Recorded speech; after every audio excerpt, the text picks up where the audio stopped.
Okay, thank you all very much. And again, the way we're going to do this is we have 8 questions that were developed by you all, and that I will read them one question at a time, then we will look at feedback or responses or follow-up questions. And with the 4 students with the microphones, raise your hands. So if you do want to make a comment, just see if you can get the attention of one of the students with the microphones, and then we will ask you to speak up, introduce yourself, and ask the question.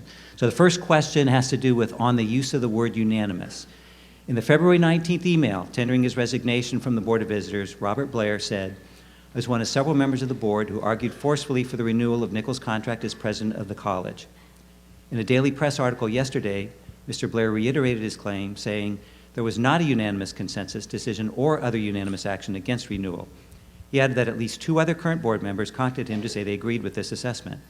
Yet in the days following President Nichols' resignation, Rector Powell continuously described this decision as a, in quote, unanimous decision, end quote, to the Daily Press, a, quote, difficult but unanimous vote, end quote, to the Washington Post, quote, unanimous, end quote, in the Virginia Gazette, quote, the conclusion was unanimous, end quote, to the Virginia Pilot, and, quote, I think it's fair to say that it was unanimous, end quote, to the Flat Hat. Rector Powell, how do you square Mr. Blair's assertion that there was not a unanimous consensus on renewing President Nichols' contract with the statements you gave to the press saying that there was? Sure. Was the decision unanimous or was it not? Yeah. Well, I'm glad that's the first question, because I think credibility and integrity are about the most important things we teach here, and I owe you the answer. The best way to give you the answer is tell you exactly what happened at the decisional meeting. Because the contract was for a term of years, it meant it expired on its own terms on June 30th, 2008. No vote was formally taken or required. The only time a vote would have been required if you had decided to renew the contract, because by virtue of its terms, it died under its own weight. So it's a little hazardous to talk about counts under any circumstances, because it was a discussion and a development of a consensus. But here's exactly how it went. There are 17 board members. There were 3 members who argued in support of renewal in the context of a very long conversation. Near the end of that conversation, it became quite clear that an overwhelming majority of individuals there were not going to support renewal, and that the vote was going to be, if there was a vote, the consensus was heavily lopsided. The board has a practice that it has employed many times, as do things like Supreme Courts and other institutions, that when you have a very difficult, controversial decision and you have such a lopsided consensus, that the board then asks the question whether we should speak unanimously with one voice. That conversation took place, and the board talked about saying that the decision was one voice, unanimous representative. We heard no objection from any member of the board to that characterization at the time.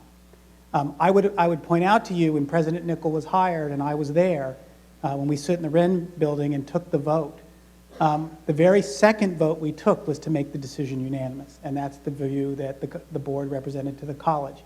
That is a fairly common governance approach when you have a very difficult, controversial decision. I'm both blessed and cursed to be the rector, which means, whether I like it or not, I'm also the central spokesperson for 17 people. And I go out to say what I think I've been instructed to say. I think it was my unequivocal view from the context of the meeting that we had come to a consensus to represent the decision in that way. And I'll let other board members say whether that was their impression of it, which I think they will say that was. I did start using it. In fact, when I was a little squirrely in the Flat Hat the first time, I got beat up for it. I said something like, well, it's fair to say that it was unanimous. Oh, he's saying it's fair to say. So I started saying it more directly. I said it for over a week.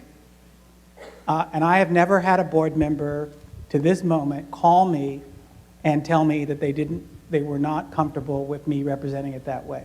They certainly had that opportunity, including Mr. Blair, who has raised this, but I never heard that.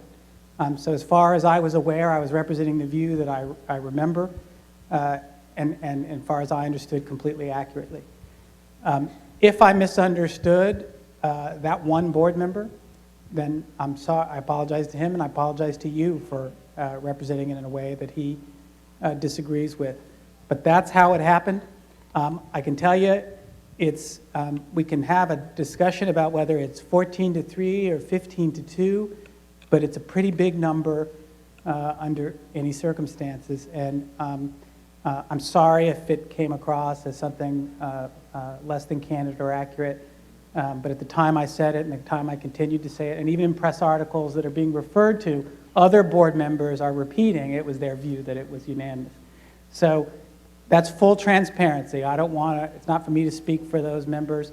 That's what happened. I don't know if other people want to add anything. Can I speak to this? As the rector says, the contract runs out on its own, so there's no action to be taken to make it go away. It's going to expire on June 30, so forth. All right, we talked about it. Now listen to what Mr. Blair said. He said 3 people argued for renewal. That's the discussion. Yes, that we had a full discussion. We talked. Some people said we ought to do this, we ought to do that, we ought to do this. But at the end, after the discussion, where the 3 people say, well, why don't we do this? The conclusion was, we're not going to do it. There are not the votes there to renew. And at that point, we started talking about, well, what can we do to make this go best for everybody? And the person who wrote the letter says, well, the plan that you have is a good plan.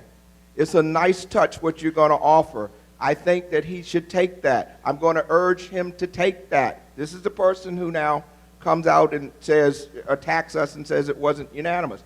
He also says that there were 2 or 3 who argued against. But the point is, there comes a point in a discussion where you are arguing and then you see, I lost the argument.